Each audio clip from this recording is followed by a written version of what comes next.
एक भक्त थे माधवदास। भगवान के परम भक्त दिन रात भजन साधना नाम जप और कथा में ही लगे रहते थे।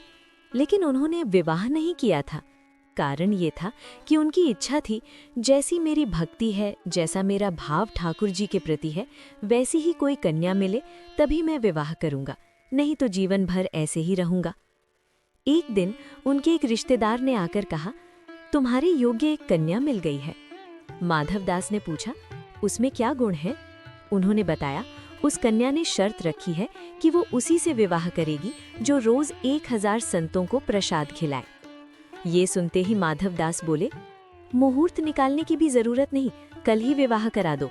ऐसी कन्या से तो बिना मुहूर्त के विवाह कर लूंगा।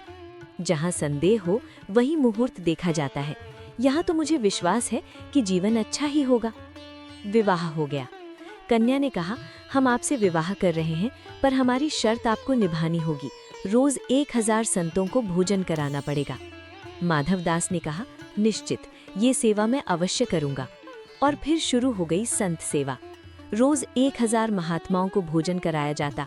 कभी 1200, कभी 1500 भी हो जाते, लेकिन माधवदास किसी को मना नहीं करते।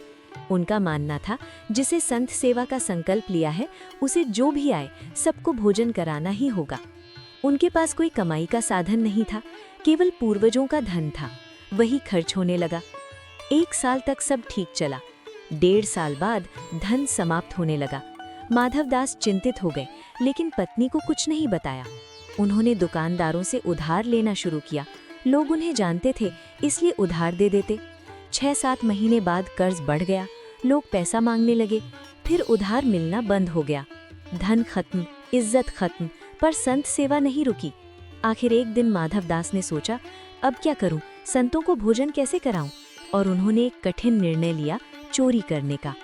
लेकिन वे धन की चोरी नहीं करते थे, केवल संपन्न लोगों के घर से आटा, चावल, दाल, नमक जैसी सामग्री चुरा लाते और भंडारा करा देते। धीरे धीरे ये बात फैल गई, पहरे लगने लगे। फिर वे उन लोगों के घर से थोड़ा धन लेने लगे जो कभी संत सेवा नहीं करते थे।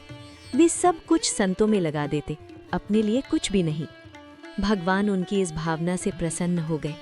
एक दिन भगवान ने सोचा, ये मेरा भक्त जिसने अपने पूर्वजों की सारी जमा पूंजी, अपना सुख सुविधा, अपना मान सम्मान, सब कुछ मेरे संतों की सेवा में अर्पण कर दिया, इसे दर्शन देना चाहिए। भगवान सेठ का रूप बनाकर आए। लक्ष्मी जी सेठानी बनकर साथ चली।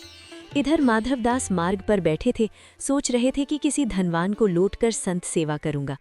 जैसे ही उन्होंने सेठ और सेठानी को देखा, मन में आया, इतने गहने हैं, कई वर्षों की संत सेवा हो जाएगी। वे उन्हें जंगल के रास्ते ले गए और लूटने लगे। भगवान और लक्ष्मी जी भी भय का अभिनय करने लगे। जब माधवदास उनकी उंगली की अंगूठी काटने लगे, तभी भगवान अपने असली रूप में प्रकट हो गए, शंख चक्र गदा पद्म धारण किए हुए।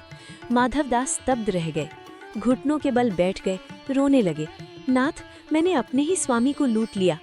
भगवान ने उन्हें उठाकर हृदय से लगा लिया और बोले, माधव, तुमने अपने लिए कभी कुछ नहीं लिया। भले मार्ग गलत था, पर उद्देश्य संत सेवा था। तुमने जिनका धन लिया, उन्हें भी संत सेवा का पुण्य मिला। हम तुमसे अत्यंत प्रसन्न हैं। भगवान ने उन्हें धन दिया और कहा, अब जीवन भर संत सेवा चलती रहेगी, किसी से मांगना नहीं पड़ेगा। माधवदास बोले, नाथ, इसमें सबसे बड़ा योगदान मेरी पत्नी का है, उसे भी दर्शन दीजिए। भगवान और लक्ष्मी जी बाल रूप में उनके साथ गए और दंपत्ति को दर्शन देकर अंतर्ध्यान हो गए। भक्ति में साथ देने वाला जीवन साथी मिल जाए तो वही जीवन को भगवान तक पहुंचा देता है।